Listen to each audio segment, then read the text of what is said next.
Bro, sa linya, tabi na ako dun. Ayoko. Likod-likod mo matulog eh. Sige na, hindi na ako makakatulog ng ganito. Takot na takot. Sige na nga, baka may matay ka pa.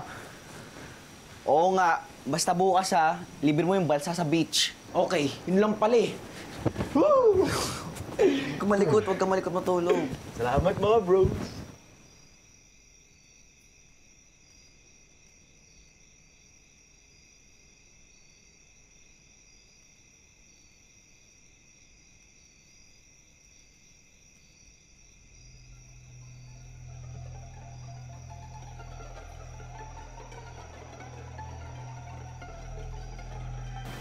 Bros, frustrate niyan. Bro, patulog ka naman.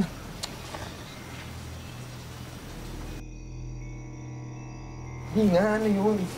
Hindi ba naririnig yun? Oo, sabi ko sa inyo, di ba? Sabi ko sa inyo, may naririnig talaga ako.